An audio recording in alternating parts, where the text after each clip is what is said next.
My father could no longer reliably remember what year it was, and his own son was sitting 3 feet from the bed, already holding paperwork that needed his signature. The machine beside my father's bed made the only honest sound in that room, steady, uninterested in any of us. Everything else in the ICU felt like it was performing calm for the family. The dimmed lights, the nurse's careful voice, the little laminated sign about visiting hours nobody was going to enforce tonight. The monitor didn't perform anything. It just counted. I sat on the left side, where I'd sat every time he'd been in a hospital since I was 9 years old, and he'd torn his knee jumping a fence he had no business jumping at 41. Grant sat by the window, a folder open across his knees, a pen already uncapped and resting against the page, like he'd been waiting for a good moment to use it. "What is that?" I said. Not really a question.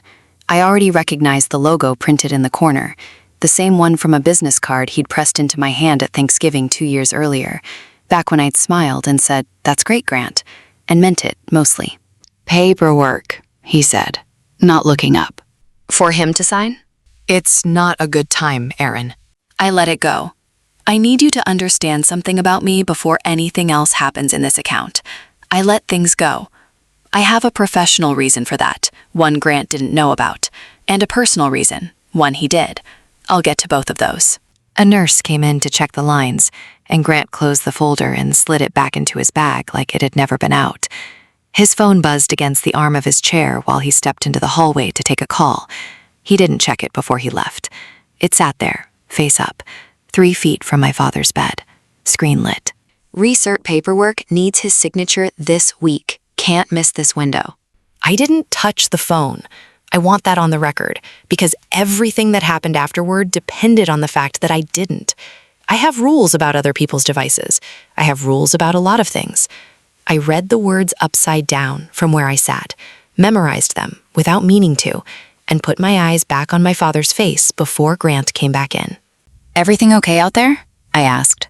"Fine," he said. "Work thing." My mother sat on the other side of the bed, holding our father's hand between both of hers, her thumb moving in slow circles over his knuckles, the way she'd done every night of their marriage that I could remember. She hadn't looked up once during the whole exchange. I don't think she registered it as an exchange at all, just 2 of her children talking quietly near a hospital bed, the way children do. I have spent most of my adult life being paid to notice details and say nothing about them until I'm certain. That week, for the first time, that particular discipline was going to cost someone something real. I didn't know that yet. I only knew that a business I'd never once asked him about needed a signature from a man who could no longer reliably give one. I did 9 years in the Army before I went civilian, the last 4 of them as a warrant officer attached to Army CID, working procurement and pay fraud out of a converted supply building at a stateside Army post that never once had working air conditioning in July. It was not the kind of job that made for good stories at a barbecue. Nobody wants to hear about a contracting officer skimming fuel allotments or a supply sergeant running phantom equipment through a unit's books. What that job taught me, more than any case file ever did, was how ordinary fraud actually looks from the inside. Not a criminal mastermind, just someone with access, a good excuse ready, and enough time before anyone thought to check. At family gatherings, when it came up at all, I gave people a version of my career with the specifics sanded off. I did some investigations work.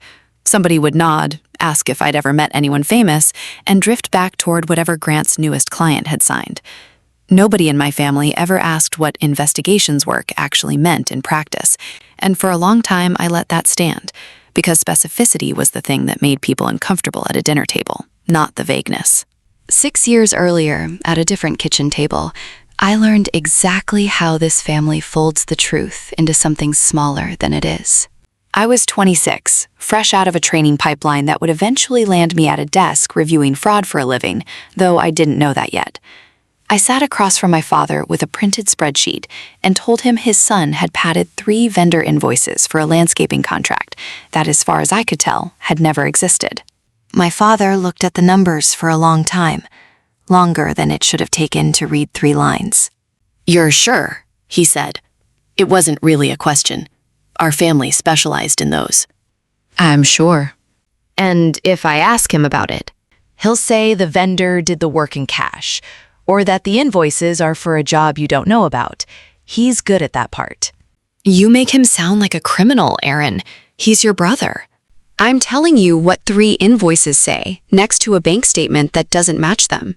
He folded the spreadsheet in half, then in half again, until it was a small, hard square. Let it go, Aaron. He's trying. Not everybody gets to be as sure of things as you are. I let it go. I stopped bringing numbers to that table. I became the daughter who did some government thing with paperwork, dependable, a little cold, the one who held grudges longer than she should. Grant became the one who was trying, the one everyone rooted for a little harder, because trying looked good on him. I never told my parents what the job actually was. I investigate fraud against veterans' benefits and federal contracting programs for the VA Office of Inspector General, falsified disability claims, shell companies writing a veteran's name on paper while someone else runs the business. Unglamorous work.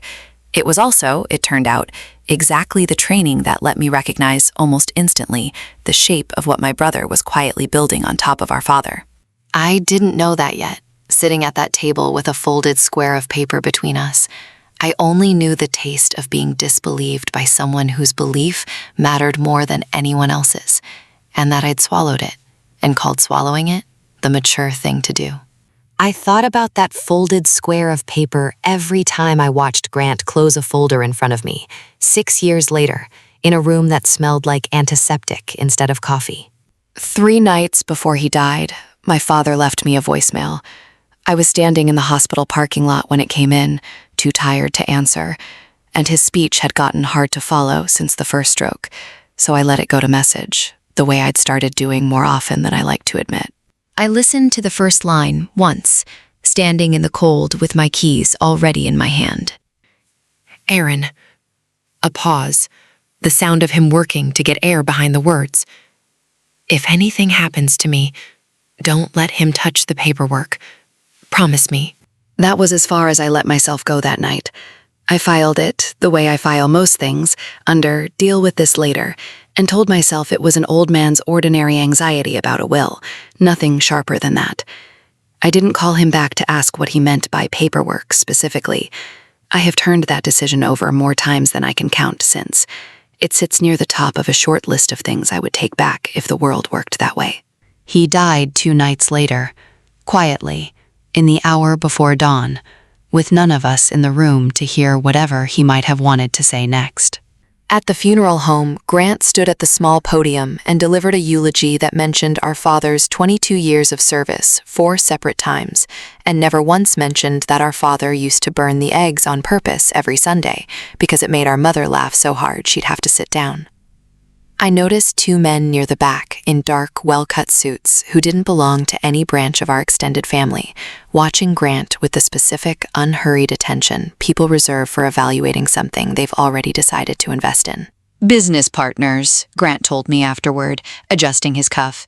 They wanted to pay their respects. My Aunt Denise found me by the guest book and squeezed my arm the way she'd been squeezing it at every family funeral since I was a teenager. And what is it you do again, honey? Something with computers? Government work, I said. Paperwork, mostly. Well, it's wonderful that Grant's carrying on the family name like this, she said, nodding toward the slideshow of my father in uniform that Grant had arranged to loop on a screen near the guest book. The Callaway Veteran Solutions business cards fanned out on the table beside it like party favors. Your father would be so proud. I didn't correct her. I have found over the years that correcting a version of yourself other people have already decided to believe rarely accomplishes what you think it will. I let her believe I did something with computers. It would be months before I understood how much that particular misunderstanding had been quietly built for me, one dismissive nickname at a time, long before I ever needed it to be true. At my parents' house that evening, I found him in the den, locking our father's folded burial flag and his dog tags into a small combination safe he must have brought over from his own place sometime that week, because I'd never seen it in this house before. I'd like to keep those, I said. The flag, the tags. They're part of the estate, Until the lawyer sorts everything out, I'm handling this as executor. Since when are you executor? Since I'm the one actually dealing with it, he said, and turned the small dial to close the safe with a soft, deliberate click. Not today, Aaron, my mother said quietly from the doorway when she caught the look on my face. She'd said that phrase to me my entire life. It had always meant later, when it's easier. In 34 years, easier had never once actually arrived. Then when? When I say, Grant said. Not loud, just final. The specific finality of someone who has already decided the conversation is over and is only waiting for the room to catch up. My mother pulled me into the kitchen a few minutes later, her hands still damp from rinsing dishes out of habit more than need, the water still running behind her until I reached past her and shut it off. "Someone's been asking questions about your father's old unit," she whispered. "A man called the house last week, wanted dates, deployment records, service dates, that kind of thing." "Asking what exactly? For what purpose?" "I don't know, honey. Legal things," he said. "I told him to talk to Grant, since Grant handles all that now." I filed that in the wrong drawer too, the same way you do when you're grieving and looking for the smallest possible explanation. I thought, stolen valor, some old grudge from his unit, somebody trying to pick apart a dead man's record for a magazine story or a lawsuit. It is strange, looking back, how confidently I misread the one detail that should have worried me least, and how completely I ignored the one, the folder, the safe, the recert deadline, that should have worried me most. I didn't sleep that night. Around 1 a.m, out of a habit I couldn't fully turn off even in grief, I logged into the limited beneficiary portal I still had access to, as my father's listed next of kin contact on his VA pension account. I told myself I was only checking that nothing had lapsed since his death. That part was true. It just wasn't the whole truth, and I knew it wasn't, even as I typed the password in. There was a recurring transfer, small, comfortably under the threshold that would have triggered an automatic reporting flag at the bank, a detail I noted with a kind of cold professional interest that I wasn't especially proud of. Monthly, to an LLC. I didn't recognize the receiving account name at first glance. Then I did, and I sat back from the screen like it had gotten hot. Probably nothing, I told myself. Probably a reimbursement for something. Families move money and don't call it a loan. I called a woman I'd known since training, now in compliance at a regional bank 2 states away, and asked her, in the abstract, no names, no real numbers, what a pattern like that usually meant in practice. I paced the kitchen while she thought it over, the phone pressed hard enough to my ear to leave a mark, my free hand flat against the cold counter to keep it from shaking. "Structuring," she said, almost before I'd finished the question. "Someone keeping transfers under a threshold on purpose, month after month. That's not a family favor, Aaron. That's a pattern I'd flag if I saw it cross my desk at work." "Even between family?" "Especially between family. That's usually exactly who it's protecting." I sat with that a long time after we hung up, the apartment dark around me, the cursor still blinking on a screen I hadn't closed. I called Priya the next morning before work.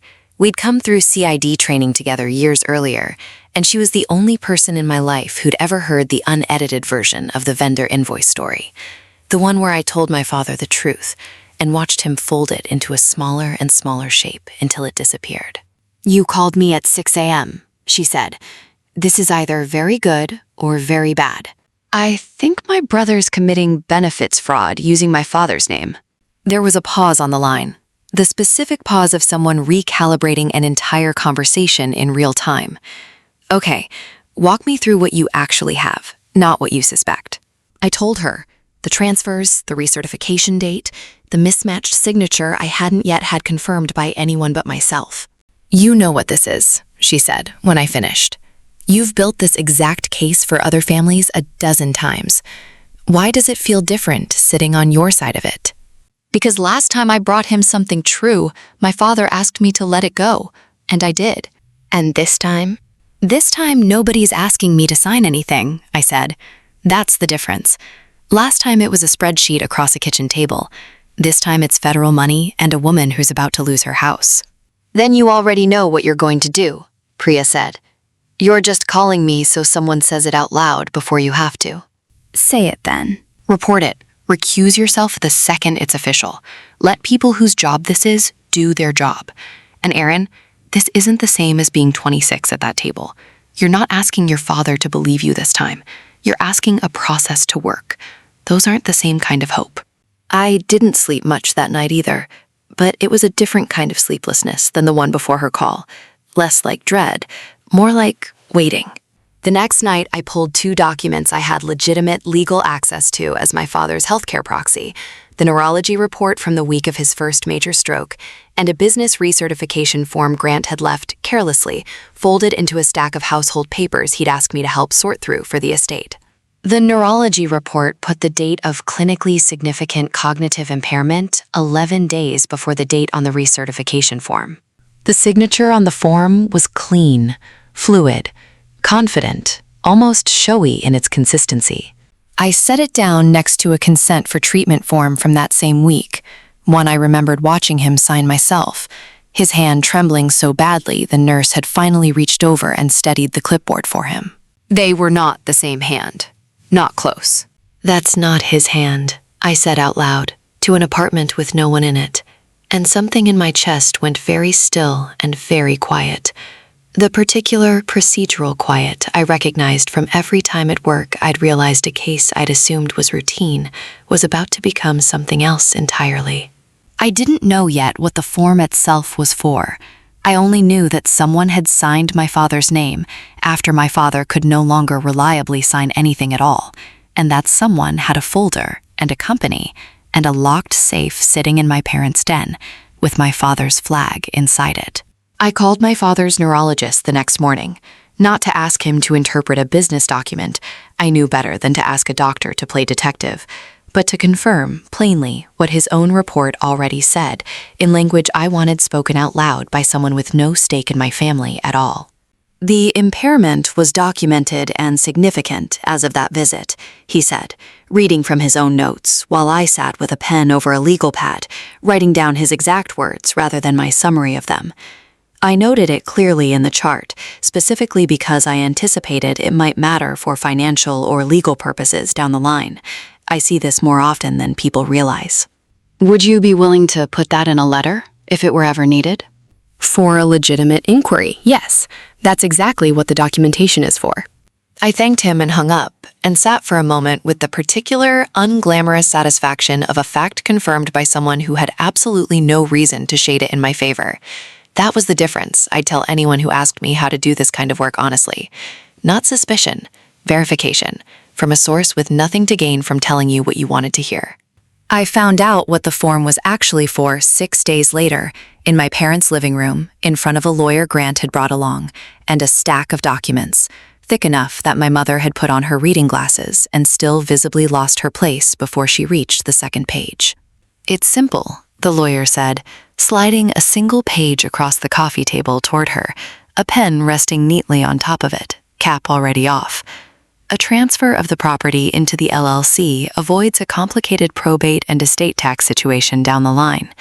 We just need it filed by end of week to make use of this year's structuring. What LLC? I said. Grant's company, my mother said, like the answer should have been obvious to me. For the house. He explained the whole thing to me on Tuesday. Mom, wait. I'd like to actually look at this before you sign anything. This doesn't concern you, Aaron, Grant said. 9 words, no more, delivered flat, the tone he used at family gatherings when he wanted a subject closed, without appearing to have closed it himself. I'd like someone independent to review it. That's all I'm asking. We don't have time for that kind of process, not with the filing window we're working under. Then make time. You weren't even here half the time he was sick, Grant said, and I felt that one land somewhere it wasn't supposed to reach, because it wasn't entirely untrue. I'd been at work, building cases for other families, while he'd been the one driving our father to appointments. I was the one who showed up, every week. You don't get to walk in now and act like you know what's best for this family. You're right that you showed up, I said. I'm not disputing that. I'm asking to see a legal document before my mother signs her house away. Those aren't the same conversation. The room didn't go silent so much as it thinned. The particular sound of a house holding its breath was really just the small, dry click of my mother setting the pen back down on the coffee table instead of picking it up. Grant's jaw tightened, one muscle at the hinge shifting, the only part of him that moved. "You did this once before," he said. "Turned a family into a courtroom over numbers on a page. I remember exactly how that went." "So do I said. My mother looked between the two of us the way you look at a language you used to speak fluently and have started to lose the shape of. "Aaron, honey, is this really necessary today?" she said, and I understood, hearing it, that she wasn't asking me a question so much as asking the room to go back to being calm, the way she'd asked it my whole life. "I think it's the most necessary thing in this room," I said. "I'm not trying to take anything from you. I'm asking for 30 minutes with a document before you sign your name to something permanent." "She's always been like this," Grant said to the lawyer, not quite under his breath, the way you say something you want overheard without technically saying it to the person it's about. Everything's a case file to her. "I'd like to see the power of attorney," I said. "The actual document, not a summary of it." "It's with our attorney's office." "Then I'll wait until it's available." "You may be waiting a long time," Grant said, and picked the pen back up himself, turning it over once between two fingers, before setting it down again, deliberately, an inch closer to my mother's hand. Not a slam, nothing loud enough to call an outburst, just a placement with weight behind it. The kind of small gesture that says, "I am choosing to be patient with you right now, and we both know it." I left without the document. I left without any promise that she wouldn't sign the moment I was out the door, with nothing except a promise I made to myself in the car, that I would not let this become the second time in my life I watched something quietly wrong happen at that table and called it keeping the peace. I sat outside the house for almost 20 minutes before I trusted myself to drive. Rain came down soft against the windshield, the kind that doesn't need wipers, just patience. I thought about the spreadsheet I'd folded into a square 6 years earlier because my father asked me to. I thought about how easy it would be to fold this one too, to tell myself I didn't have quite enough yet, that a signature could theoretically have some explanation I hadn't considered, that a good investigator waits for certainty before she moves against her own family. That's my flaw, if I have to name one. I don't like being wrong in a way that hurts people I love.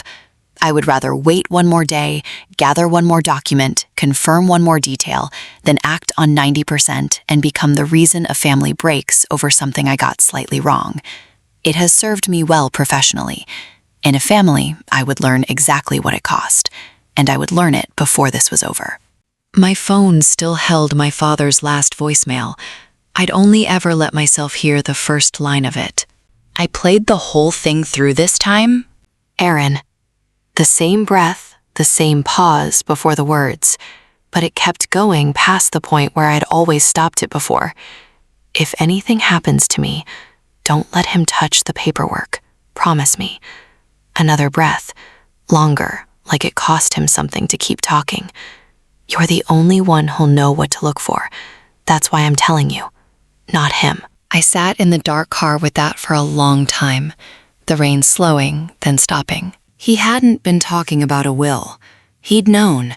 Maybe not the specifics, not the LLC or the recertification date or the exact shape of what his son had quietly built on top of his name, but he'd known enough to be afraid of it.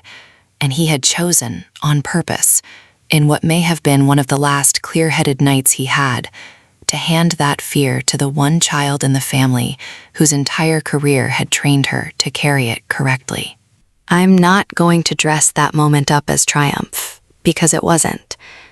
It felt like being handed something heavy by a man who could no longer help me carry it, and knowing he'd chosen me for exactly that reason. I went to my own office the next morning instead of my parents' house.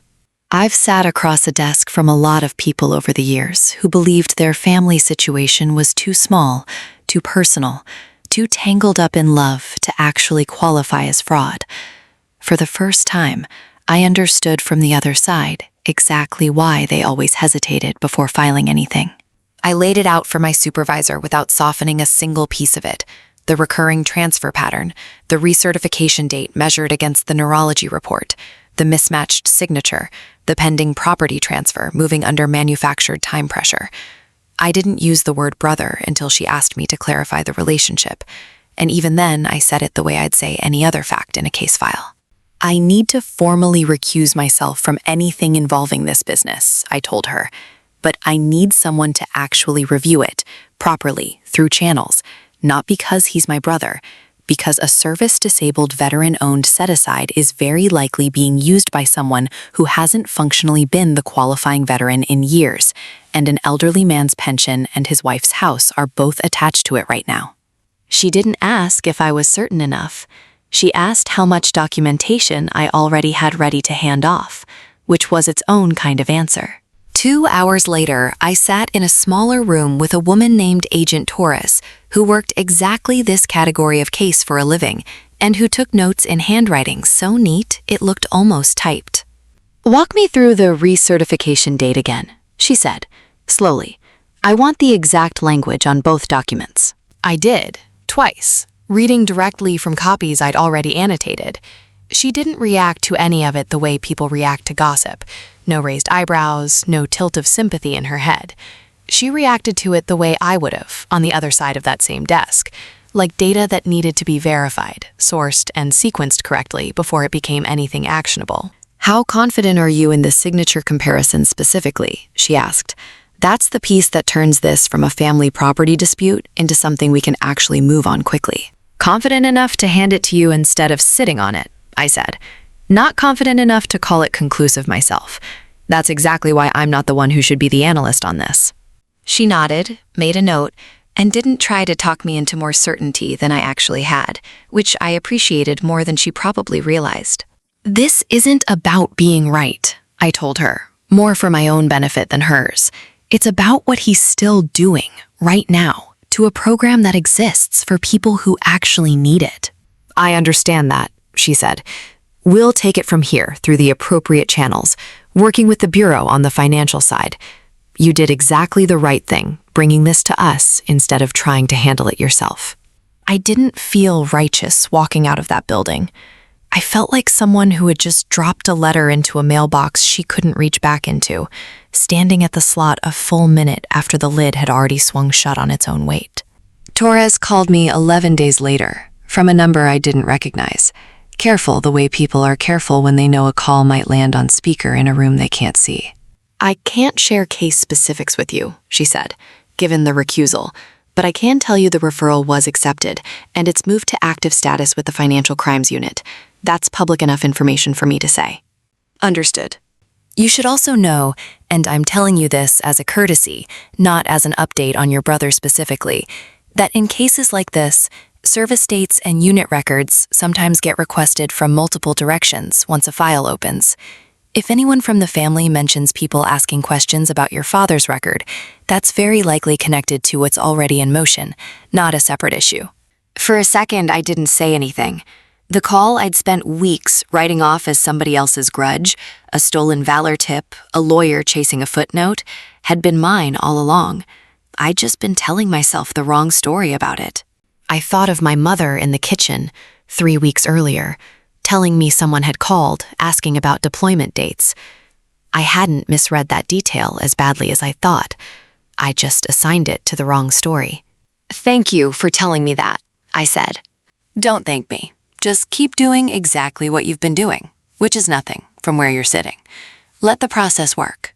3 weeks passed in a silence I had chosen for myself, and now had to actually live inside. Then the invitation arrived. Heavy cardstock, gold lettering, the kind of production value you don't expect from a company that operated, as far as I could tell, out of a single rented suite. "The Callaway Legacy Gala," it read, "honoring the service and vision of our founders."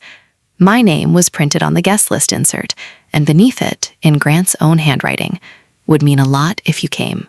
He called 2 days before it, his voice doing the particular thing it always did when he wanted something without asking for it directly. "Local papers sending a reporter. A couple of the federal contracting partners will be there too. Just don't make it about you, okay? Not tonight. I never have, I said, and meant it in more ways than he understood, or would understand for at least another few hours. I went. I told myself it was because refusing would have raised questions I wasn't ready to answer yet, and that was true. It wasn't the whole truth, though. Some part of me needed to see, with my own eyes, exactly how far he had built this before it came down. Needed, maybe, to stand once more in a room he thought he owned before it stopped being his. The ballroom smelled like too many candles burning at once, and flowers that had been ordered for the occasion rather than grown for it. A slideshow looped on a screen behind the small stage, photographs of our father in uniform, decades old, sharing space in the same frame with the Callaway Veteran Solutions logo, like the two things had always naturally belonged together. I recognized a contracting officer from one of the agency's regional offices near the bar, a man whose name I'd seen on procurement documents without ever having met him in person, deep in conversation with a local reporter, holding a phone up in the universal, half-committed posture of someone recording a quote she wasn't yet sure she'd use. My mother sat at a table near the front in a navy dress I hadn't seen since my father's retirement ceremony a decade earlier, her hands folded so tightly in her lap that her knuckles had gone pale. Grant stood at the podium in a suit that fit better than anything he'd worn to the funeral 4 months earlier. "Everything I've built," he said, into a microphone that made his voice sound larger, and underneath that, somehow less certain of itself. I built in his name. In the name of a man who taught me that service doesn't end just because the uniform comes off.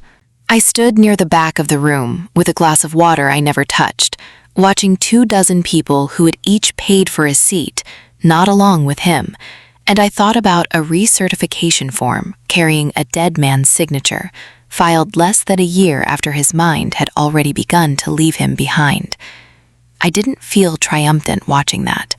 I felt something closer to grief, on my father's behalf, for the man frozen on that screen, who never got to see what his own name was quietly being spent on. He worked the room after his speech the way I imagine he'd worked every room since he was young enough to learn it was a skill. A hand on a shoulder here, a laugh held half a second too long there. The contracting officer from the agency office getting a warmer handshake than anyone else in the building. I stood there a while, tracking it, and thought about the version of him that used to fold napkins into shapes to make our mother laugh before dinner, letting both versions sit in my chest at the same time, without trying to resolve them into one man. That felt, at the time, like the most honest thing I could do with the last few minutes before everything changed. The double doors at the back of the room opened without ceremony. No pause in the recorded music, no dramatic hush across the crowd. The room simply kept going, unaware, for the 4 or 5 seconds it took 2 people in plain, unremarkable clothes to cross the floor with the specific, unhurried posture of people who have done this exact walk before and know precisely where it ends. Grant saw them before anyone else did, because he was the only one facing the door. "Mr. Callaway," Agent Torres said, quiet enough that only the front few rows caught it clearly at first. "We need to speak with you regarding your veteran-owned business certification and several related financial filings." Something happened in his face that I won't dress up with a metaphor, because it doesn't need one. His hand, halfway through adjusting a cufflink, simply stopped moving and stayed there, suspended in the air, the way a machine stalls mid-motion the instant the power behind it cuts out. "Now?" he said. "Here? Tonight?" "Now," Torres said. "Here works." His eyes found me across the room, before he could stop them from doing it. "Aaron, did you—" "I filed a report," I said. "That's all I did." That was true, and it mattered to me, more than almost anything else that night, that it stayed true. I hadn't orchestrated a public humiliation. I hadn't timed anything for the largest possible audience. The timing belonged to the government, chosen specifically to prevent him from moving additional money or paper before the certification could be formally frozen. I had told the truth, through the correct channel, to the people whose job it actually was to act on it. Then I had stepped back and let the process work the way it was designed to work. The room didn't erupt. What happened instead was quieter, and in its own way, harder for him to survive. Conversation thinned out, guests angling toward the exits without quite committing to leaving, the reporter near the bar lowering her phone toward Grant's face instead. My mother stood very still near the edge of the stage, one hand flat against the linen-draped table behind her, like she needed the wood underneath it just to hold her weight. Grant crossed the room to where I stood, the two agents a few respectful steps behind him, giving him this one exchange before the rest of the evening turned entirely into procedure. His face wasn't angry, and it wasn't scrambling for a lie either. It was the flat, stunned look of a man watching the one performance that had always worked for him fail in real time, in front of the only room that had ever mattered to him. "I did this for him," he said, low, "meant only for me. You have to believe that." "I know you believe that," I said. It wasn't forgiveness. I didn't have that to offer him, not that night, maybe not for a long time. It was just the truest sentence I had, that somewhere in his own accounting of himself, he probably did believe he'd been protecting a legacy instead of hollowing one out. That belief didn't change a line on any of the documents. I didn't have to be the one calling my brother a liar. The paperwork would do that without my help. They walked him out through the same doors he'd walked in through less than an hour earlier as the guest of honor. Nobody clapped this time. Nobody needed to say anything at all. The silence did the only job left for it to do. The certification was suspended within the week, then formally revoked after review. The federal contracts tied to it were frozen, and two of the larger ones were reassigned once the agency confirmed our father hadn't functionally controlled a single day-to-day decision at the company in over 2 years. The investigation also turned up a home equity lien Grant had placed against the house 8 months earlier, using that same power of attorney to cover a business debt none of us had known existed.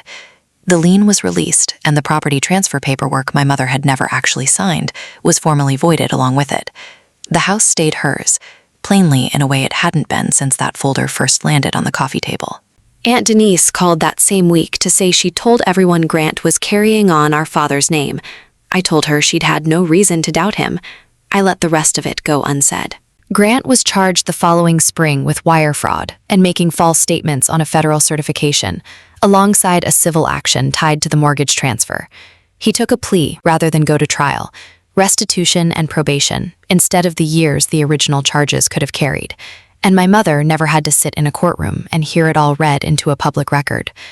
I read the outcome in an email from Torres's office, alone, at my own kitchen table, and felt the quiet relief of a case closing correctly, rather than the loud satisfaction people expect.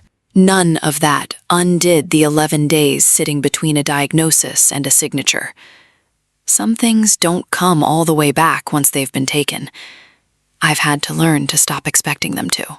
My mother called 3 weeks after the gala, the first time since the funeral she'd called just to talk, with nothing to negotiate and nothing to sign. "I keep going back to that night in the kitchen," she said. "I should have asked more questions before I ever picked up that pen." "You didn't have what I had," I told her. "You didn't do anything wrong trusting your own son." "You did, though. Ask the questions." "I asked them about 6 years too late the first time," I said. "I wasn't going to make that mistake twice in one lifetime." "He still calls me," she said, after a pause. "He wants me to tell people it was a misunderstanding. I'm not telling anyone anything, because I don't actually know what it was. Not really. Not the way you do. Would you tell me? Not for a report. Just for me." "If you want the whole thing, I'll bring the file over," I said. "You should hear it from me before you hear a smaller version of it from him." My mother and I sat in the backyard the following Sunday, in the 2 chairs that used to belong to her and my father, the folded flag resting on the table between us. She'd asked the estate attorney to release it to me once the case moved forward, not because the will required it, just because it was hers to decide. "He always said you'd be the one to notice," she said, turning the dog tags over once in her palm before pressing them gently into my hand, even when the rest of us didn't want to hear it. "I noticed about 6 months later than I should have," I said. "I want to be honest with you about that part too. I had most of it early on, and I sat on it a while longer than I needed to, because I wasn't sure enough yet to be the one who said it out loud. Would sooner have changed the ending? Probably not, I said. It might have changed some of what it cost to get there. She didn't argue with me about that, and I loved her a little more for not smoothing it over into something cleaner than it actually was. Some doors don't close all the way, no matter how the story ends. You learn to live with one left open a crack. The wind lifted the corner of the flag on the table before letting it settle back down. My mother reached over and smoothed it flat with 2 fingers. The same automatic gesture she'd used every time it came out of storage for a ceremony my father was still alive to stand through.